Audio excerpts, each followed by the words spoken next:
बात 1982 के आसपास की है, जब देश में कांग्रेस टूट रही थी। यूपी में पिछड़ा वर्ग का दबदबा तेजी से बढ़ रहा था, खासकर यादवों का रुतबा बढ़ रहा था। उस वक्त उत्तर प्रदेश की राजनीति में पिछड़ों का एक नायक दस्तक दे चुका था। उत्तर प्रदेश की जनता को उनके नेताजी मिल चुके थे। जनता पार्टी और कम उम्र की लड़कियां उस हंसमुख चेहरे पर फिदा थीं। उस शख्स का नाम था मुलायम सिंह यादव। तब समाजवादी पार्टी का गठन नहीं हुआ था, राष्ट्रीय लोकदल हुआ करता था। उसी समय औरैया की रहने वाली एक 23 साल की लड़की नर्सिंग की ट्रेनिंग कर रही थी, लेकिन उसके ख्वाब बहुत बड़े थे। वो लड़की सियासत में कामयाब होना चाहती थी। इसी हसरत से वो कई राजनीतिक कार्यक्रमों में शामिल होने लगी। उसी दौरान मुलायम सिंह की आंखें उस लड़की से टकरा गईं। उस लड़की का नाम था साधना गुप्ता। अखिलेश यादव की बायोग्राफी लिखने वाली सुनीता एरोन ने बड़ा खुलासा करते हुए बताया था कि मुलायम सिंह यादव और साधना के बीच नजदीकियां अस्पताल में आईं, जब मुलायम सिंह की मां मूर्ति देवी बीमार थीं। साधना लखनऊ के एक नर्सिंग होम और बाद में सैफई मेडिकल कॉलेज में इलाज के दौरान मूर्ति देवी की देखभाल किया करती थी। इलाज के दौरान एक वाकया भी हुआ। दरअसल एक नर्स मुलायम सिंह की मां मूर्ति देवी को गलत इंजेक्शन लगाने जा रही थी, लेकिन साधना ने उसे ऐसा करने से रोककर मां मूर्ति देवी की जान बचा ली। साधना की वजह से ही मूर्ति देवी की जिंदगी बची और मुलायम इसके एहसानमंद हो गए। और वहीं से वो साधना पर इंप्रेस हुए और दोनों की लव स्टोरी की शुरुआत हो गई। 1982 से 1988 तक अमर सिंह इकलौते ऐसे शख्स थे जिन्हें मुलायम सिंह और साधना की लव स्टोरी की जानकारी थी। उन्होंने इसे भी छिपा कर रखा, लेकिन 1988 में पहली बार मुलायम सिंह यादव ने ही अखिलेश यादव को साधना गुप्ता से मिलवाया था। तब अखिलेश यादव सिर्फ 15 साल के थे। उसी समय अखिलेश को साधना पहली ही नजर में अच्छी नहीं लगी और कहा तो यह भी जाता है कि एक बार साधना ने अखिलेश यादव को एक थप्पड़ मार दिया था। उसके बाद से अखिलेश साधना से नफरत करने लगे। बाद में साधना के कहने पर ही मुलायम ने अखिलेश यादव को पढ़ने के लिए पहले इटावा और फिर धौलपुर राजस्थान भेज दिया। 1988 में मुलायम सिंह मुख्यमंत्री बनने की चौखट पर थे। साधना उनकी जिंदगी में आई। 1989 में मुलायम सिंह यादव मुख्यमंत्री बन गए। यही वजह थी कि मुलायम सिंह यादव साधना को अपना लकी चार्म मानते थे, लेकिन उसके बाद भी दोनों ने अपने रिश्ते को जग जाहिर नहीं किया। लेकिन 2007 में मुलायम सिंह यादव ने साधना गुप्ता को अपनी पत्नी और प्रतीक को अपना बेटा आधिकारिक तौर पर स्वीकार कर लिया।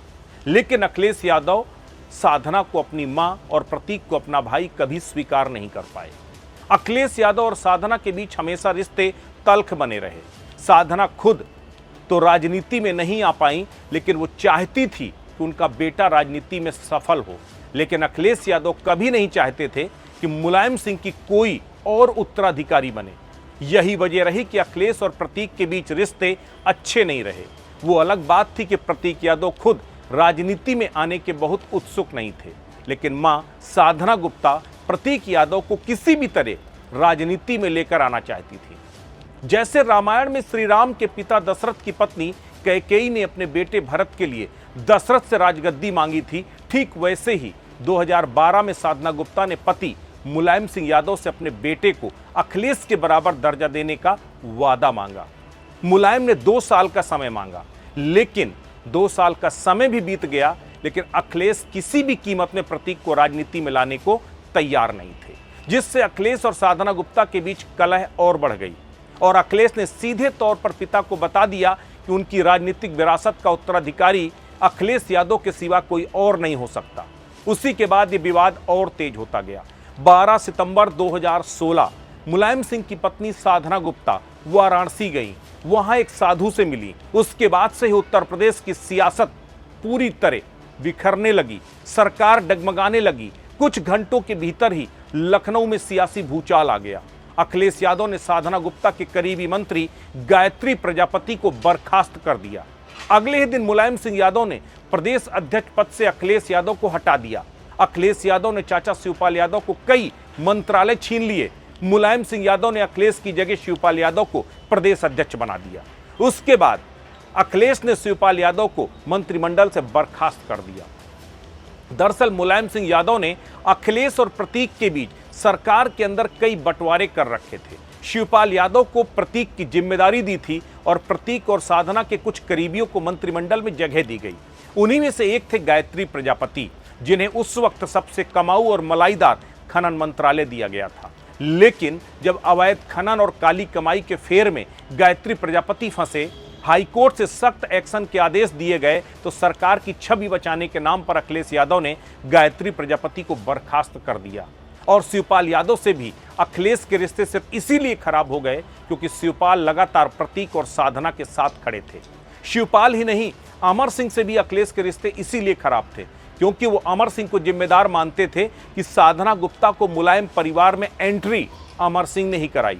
शिवपाल यादव और अमर सिंह मिलकर साधना और प्रतीक के लिए बराबरी का दर्जा दिलाने की कोशिश कर रहे थे और अखिलेश यादव को बर्दाश्त नहीं था। यही वजह रही कि कहीं ना कहीं पार्टी के अंदर टूट हुई। अखिलेश यादव ने पार्टी पर पूरी तरह कब्जा कर लिया। उसके बाद जब परिवार में विवाद कुछ थमा, तब अखिलेश प्रतीक को राजनीति में लाने को तो तैयार नहीं हुए, लेकिन बहुत दबाव के बाद अपर्णा यादव को टिकट देने को तैयार हो गए। लेकिन अपर्णा यादव की महत्वाकांक्षाओं को अखिलेश ने कभी पंख नहीं लगने दिए। अपर्णा को लखनऊ कैंट सीट से टिकट तो दे दिया, लेकिन पार्टी के भीतर उन्हें वो जगह कभी नहीं मिली जो एक बहू को मिलनी चाहिए थी।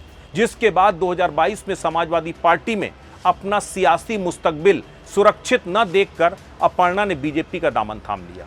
सबसे खास बात यह रही कि भले ही अखिलेश और प्रतीक के रिश्ते अच्छे न रहे हों, फिर भी दोनों ने एक दूसरे के खिलाफ कभी कुछ खुलकर बोलने से गुरेज किया। दोनों के बीच रिश्तों में जमी बर्फ 2019 में तब पिघलने लगी जब मुलायम सिंह यादव का निधन हुआ।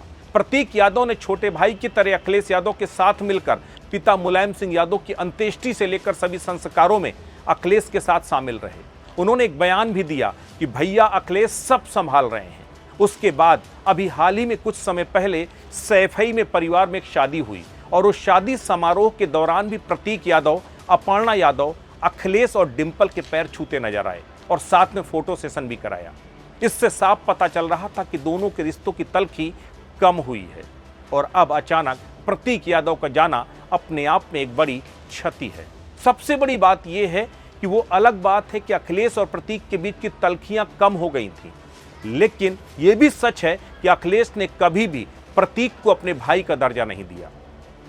इस वक्त जब प्रतीक अब इस दुनिया में नहीं है, उनकी शोक संवेदना के वक्त भी एक भी बार ना तो अपने ट्वीट के दौरान और ना ही अपने बयान के दौरान अखिलेश यादव ने कहीं से भी प्रतीक को अपना भाई कहकर संबोधित किया। जाहिर तौर पर ये जो तलखियों की शुरुआत हुई थी, वो आज भी वो तलखियां जारी थी। वो अलग बात है कि रिश्तों में जमी बर्फ कुछ कम हुई थी और जो कहीं ना कहीं अंदर की तलखी थी वो भी कुछ हद तक कम हुई थी। नमस्कार।